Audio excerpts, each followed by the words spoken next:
Merry Christmas and welcome to the post-Christmas Christmas episode of the Clarineat Podcast. I'm really pleased to have Santa Claus on as my special guest again this year. If you haven't listened to our conversation last year, you might want to head back and do that. Last year I talked to him about what some people all around the world were asking for Christmas, and this year I decided, hey, why not ask Santa what he wants for Christmas, clarinet related. We also do the lightning round. If this is something you're interested in, just be mindful that all episodes normally feature a lightning round extended like this with extra bonus questions, and this is available to members at the members section of the podcast at clarineat.com. Speaking of lightning rounds, I'm going to be bringing back the listener lightning round idea, which I had a few years ago, and it was really popular. I think I talked to about 16 or 20 people, and over a few episodes of the show, I released those short conversations, and it was really fun. I got a lot of great feedback. So if that's something you're interested in doing, keep an eye out on social media. If you're listening to the podcast here, you might as well go like us on Facebook and Instagram, and also on YouTube. And don't forget, on YouTube, I'll be unveiling a box I have from Bakun on my desk that's a surprise, and I'll be opening that up at 2,500 subscribers and giving it away at 10,000 subscribers. So anyways, with lightning rounds, don't worry about anything. I take care of all the recording and the editing gets done, and it's something you'll be really happy that you did, I think, if you're a fan of the show and want to sort of get yourself out there a little bit more. So I'm your host, Sean Perrin, and you're listening to the Clarineat Podcast at clarineat.com, the show about all that's new and neat with clarinet, with the neatest people in the industry. Merry Christmas to you and your family, and I hope you have a great new year.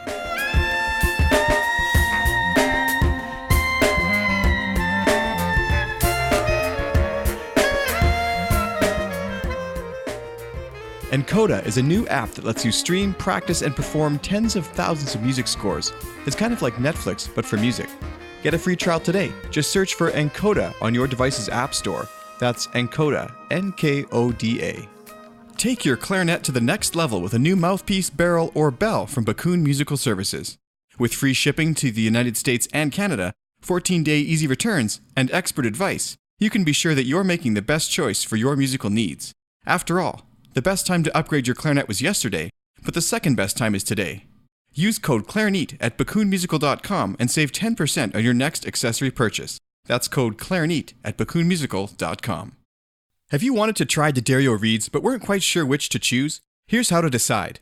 Reserve reeds come in a white and blue box. They feature a traditional blank and are perfect for those who want a focused sound with the quickest response possible. Reserve classic reeds come in a white and purple box. They feature a thicker blank that provides an expanded tonal color palette, clarity of articulation, and added flexibility. And the new Reserve Evolution reeds come in a white and yellow box. They feature our thickest blank and have a heavy spine for added projection and exceptional tonal depth, warmth, and flexibility. You'll have to try it to believe it. Try Reserve reeds now at your local music store, or head to clarineat.com/reeds to buy a box right now. I'm here again today with Santa Claus, directly from the North Pole. Santa, so grateful you could join me again here on the podcast. Merry Christmas to everyone all around the world again. Well, thanks so much for coming back, Santa. I really do appreciate it. But we were supposed to talk before Christmas. What happened? What could have come up that was more pressing than a Clarineat podcast interview? Well, I could see how you might feel offended, but I thought you realized that on Christmas Eve and Christmas Day, I'm busy delivering gifts to billions of children all around the world. I hope you don't get too offended, but I'm a little bit busy that afternoon if I don't say so myself. Just ask my wife. I'm very tired when I come home. Oh, Santa, I was just joking. I totally understand, totally get it. In fact, I know you had a lot of work to do that night because you actually brought my daughter a little toy grand piano, which she just absolutely loves. So thank you so much for that. I have to admit that when I first read the Christmas wish list and saw that on there, I was a little bit concerned. I have to carry a few grand pianos every year in my sleigh, and I wasn't sure I'd have room for any more. So I was quite relieved to see that it was a toy grand piano she was asking for. Oh, well, I can see how that's a bit confusing. And, it's lucky you didn't bring a grand piano because we actually don't have room for it in our new house in the living room. And she's a bit young for that and only a year and a half old. So maybe some other day. But is a grand piano a popular Christmas gift? It seems like a pretty great gift. You'd be surprised. Every year there's a couple kids around the world who receive a grand piano, but I guess not your house this year, eh? I have to say, though, I was a little bit disappointed when I got to your house and almost gave you a lump of coal this year. Oh no, Santa, why is that? What did I do? Well, you haven't been practicing as much as you should have been on the weeks leading up to Christmas, but we'll just leave that be. But also, I didn't see a single cookie or glass of milk anywhere. I had to go help myself from the fridge. So rude. Well, Santa, I thought last year you said you wanted me to leave out some reeds for you, and I did do that, but maybe I forgot to put them on the counter. Maybe they were in my office. You know what? I should have went down and checked your office, and I was actually thinking of waking you up to play some Christmas duets, because you were talking about that last year, but, it does turn out that if I practice up by the chimney, then everyone seems to get all upset, all the neighbors, and if I practice inside the house next to the fireplace, usually the parents wake up, and they're never too happy to come down and find me with cookies all over my face, playing Christmas carols at 3 in the morning, waking up the kids on Christmas Day.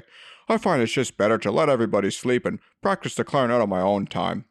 Well, Santa, feel free next year. Please come wake me up. Let's do that. We'll mark that in the calendar here. I know what day you're coming. That sounds great. So, Santa, one thing I forgot last year is to ask you what you want for Christmas. We were talking about what all the other kids were asking for, but we never really got around to you yourself. Unfortunately, I don't have a Santa to ask for gifts, so I have to go ahead and just ask my wife for what I want for Christmas and hope that she remembers. But she doesn't always, and sometimes, we're all human, even I make mistakes. Well, what do you mean? You sometimes take the wrong gifts to the wrong house, or what do you mean? Like you were mentioning, your daughter this year, she asked me for a grand piano toy, but that last word is pretty important, toy. If a grand piano is much bigger and heavier than a toy and takes the elves a lot longer to make.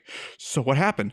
Well, it was really, really difficult to try and get it in the house, but it was on the list. I double-checked, I even triple-checked the list, and so we did leave it there. This year I went back and noticed that they'd replaced the gigantic piano with the toy piano, so I'm now sure that they made the mistake, but I definitely was a little bit confused. So if you are sending me a list of things you'd like for Christmas, be sure to triple check your list before you send to me. I tend to have a lot to do anyways, and I always go with what it says. Okay, well, Santa, what were you asking for this year? I think we got a little off topic. That's right. This year I wanted to get a new sleigh. No, but I meant something clarinet related. I mean, I know you play clarinet. Isn't there something for your clarinet you'd like? I mean, I see what you mean. Yeah, so for clarinet, I definitely think it's time for a new clarinet. Well, last year you were saying you have a solid silver or sterling silver clarinet or something like that?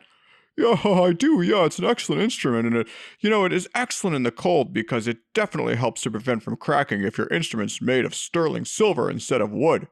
So what are you going to do? Are you going to buy a wood clarinet? What if it cracks up there? Well, I was looking online, and it seems there's some pretty interesting new materials that clarinets are being made out of that aren't just wood these days. I actually saw one from Bakun, I think you worked there, and it has a carbon fiber shell. So I put that on my Christmas list this year, and my wife tried to buy one, but it does turn out there's a bit of a wait to get one, so maybe I'll get lucky next year and find that under my Christmas tree. Oh, wow, that's a great idea, Santa. Using a carbon fiber clarinet at the North Pole, you'd probably be the first one up there to ever do that. I'm sure I will be. It's pretty lonely up here. In fact, I definitely think that this Christmas when I stop by, we should play some duets because my wife plays a little bit of clarinet, but she doesn't really like to play Christmas songs with me. She says she hears enough of that coming from the shower every morning when I'm in there.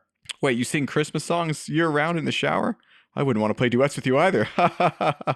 Oh, be careful what you say, Sean. There might be a lump of coal in your stocking this year. Well, that's great, Santa. I hope that you get that nice clarinet next year, and I think the carbon fiber is definitely a great idea on the North Pole there. So, last time, one thing I forgot to do was to actually do the lightning round as well. What's the lightning round? Well, this is something I normally do for the Patreon backers only, but in the spirit of Christmas, we're going to make it available to everyone today. But basically, it's just some short questions that I ask, and in under a minute, you just provide your answers. How does that sound? Oh, is that the first question? So Santa, what kind of car do you drive and what is your dream car? What kind of car? I don't really have to have a car. I normally just use my sleigh. I mean, when you have a sleigh that can fly around as easily as mine can, especially with Rudolph at the front if it's a little bit dark outside and or a bit foggy, you don't really need to have a car. So I guess everyone else's car, though, or their dream car, might be my sleigh. It's a pretty amazing vehicle to get around in. Well, fair enough. So I guess you'd say you own your dream car then. I suppose so. It sure is red and shiny. The insurance is a bit high, though, on it because it has a lot of horsepower. Or deer power, should I say. Oh, Santa, I'm not sure that's really that funny. I guess so. Gets a little stir crazy up here sometimes. What is something you never leave the house without besides your phone? Well, I have to take my phone when it's Christmas, because how else am I going to find millions and billions of houses all over the world? So I always make sure to use Google Maps, though, because Apple Maps, I mean, even to try to get to your house, it just didn't work. I was somewhere totally different. Has that been happening to you? Oh, yes, it actually happens almost every day if you use Apple Maps to get to my house. I mean, for some reason, I live on 136th Avenue, and there's a new place called Housey Avenue, and it's spelled kind of like house, and it always thinks I live there, so it's super frustrating. My aunt ended up there one time, but anyways, that's another story. So what do you never leave your house without? Oh, yeah, that's right. Well, I actually like to never leave my house without my nice red hat. It keeps me super warm at the North Pole. Okay, but anything else you'd like to bring? You know, I always think that when I go on the road, or in the sky, I should say, I like to bring something very delicious to eat with me. But I don't need to bring too much, because there are a lot of cookies to be had. Okay, but what about when it's not Christmas? Any other day of the year you like to bring something with you? He works really hard. I feel kind of bad, but every time I take the sleigh anywhere, I do tend to bring Rudolph. His nose is just so bright, really helps light the way. But I give him a good pat on the head at the end of the day and a nice candy cane, and he's always happy about that. Never complains too much. I love that. What's your favorite life hack that you use day to day? Well, you know, it's one of those things. I have 364 days of the year where I don't have to work. I only really technically work the one day. I mean, the elves do a lot of the other work, so. But a lot of people don't realize that I need to work off thousands and thousands, maybe millions, billions of cookies. I eat a lot of cookies on Christmas. So my favorite life hack would be to get regular exercise and make sure to take care of myself, because, you know, a lot of people eat a little bit too much at Christmas time, and I take that to a whole new level, let me tell you. Oh, I imagine so. That does sound crazy. What's the best advice you ever received, and who gave it to you? Well, I'd have to say it'd be careful what you wish for, especially if it's on your Christmas wish list, because you know what? Santa likes to bring what you ask for, that's for sure. What do you mean? Are people asking for strange things? Well, it's just sometimes people just ask for things. I don't really think they expect they're going to get them, and then they do. I mean, one time a little boy asked for an elephant, and we worked really hard and actually brought it to his house, but it got taken away by the police, and that just didn't go over so well. So, you know, try to be reasonable. Maybe instead of an elephant or a grand piano, I mean, why not just ask for some sort of like Hot Wheels car or something like that? Something nice and easy, fits in the stocking, you know, makes life easy for me too, because if you keep Santa happy, you'll be happy next year. Ho, ho, ho, ho, ho. That's true. I guess so, eh? What's your first musical memory? Oh, my first musical memory. Wow, this brings back a lot of good stuff. You know, my dad actually played the clarinet too. Oh, wow, I didn't know that. Did you ever play together? No, we were never able to. I didn't start playing until I was a bit older, and he died when I was very young. Oh, Santa, I'm so sorry to hear that. That's okay. You know, what happened was we were sitting outside by his sleigh. He had a big sleigh just like mine. Almost, I would say it's bigger, but I might have just been very small. Yes, we're out on a very snowy night, and he was there just relaxing, playing the most beautiful rendition of Jingle Bells I think I'd ever heard. And I just remember feeling so warm in my heart that I have to hear this music every single day. That's why I sing it so much in the shower. It's just such a great song. Wow, that sounds amazing. So there's one question left here. Which living artist would you love so much that you travel around the world to see? Probably the guy who wrote that Feliz Navidad song. That is just an amazing song. What an incredible piece of music. Me too. I remember when I was younger, I had no idea how to say that or what it meant, but still always a great tune every time I hear it on the radio. And now I'll think of you when I hear it on the radio. So, well, thank you so much, Santa, for coming back on the podcast. Is there anything you'd like to leave us with before you go? Merry Christmas, and you know, I'm sorry that I couldn't get together with you on Christmas Eve, Sean, but as you know, it's just such a busy day, and you were actually pretty busy too, so I think it worked out for the better, you know? Yeah, and you know, next year when you're here, let's play some duets. Just wake me up, and I don't care what time it is, just, you know, we'll have a cookie and play some duets and maybe a glass of milk, but let's save the cookies and milk till after we practice. How about that? Oh, that's one of my worst habits. I slap a candy cane reed on there, and I grab myself a big mouthful of cookies and milk and start playing. Oh, man, I might get a lump of coal in my stocking next year if I keep practicing like that on my new CG Carbon. Oh, yeah, I wouldn't do that. That'd be a really crazy idea. So, well, good luck with that, Santa, and next year we'll get together and play some duets. How does that sound? Sounds great. Merry Christmas to everyone all around the world.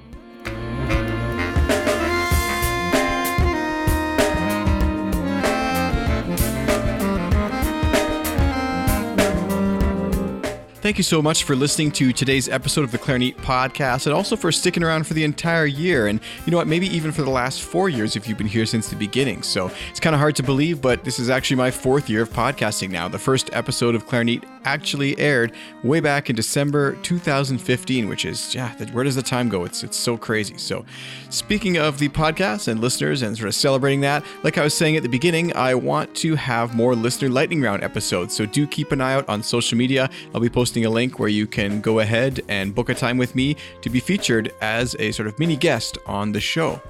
Coming up in the new year, we've got some great interviews with Michelle Anderson of Clarinet Mentors, Cornel Volak, who has been featured, I think, twice already on the show. So if you're wondering about him, you can go check that out. And he's always great to talk to, lots of great information. Stanley Drucker returns for a look into his new Heritage Collection CD.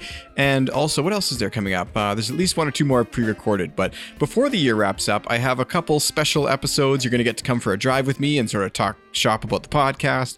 I'm going to have the 5 feature moments of 2019, some of the things I think were the best. And also, I'm going to be sharing some of my tips for a better life and musical life in the new year. Hopefully that's helpful to people. And I want to hear what your New Year's resolutions are too, but we'll get to that when we get there in a couple episodes. So thank you so much for listening to the show. And thank you, of course, to our sponsors for making it all possible. We've got Bakun Musical Services. You can get a 10% discount on your next accessory purchase with code Clarineat at bakunmusical.com. Also, Encoda. This is a new app that's kind of like Spotify, but for sheet music. You can check them out and get a free trial at nkoda.com. And lastly, of course, we've got D'Addario Woodwinds. You can check out their Reserve and Reserve Evolution reeds and pick up a box at your local music store if you've never given them a shot already. If you're wanting to grab a box right now online, you can head to clarineat.com/reeds. Thanks again for listening, and I will see you next time on the Clarineat Podcast.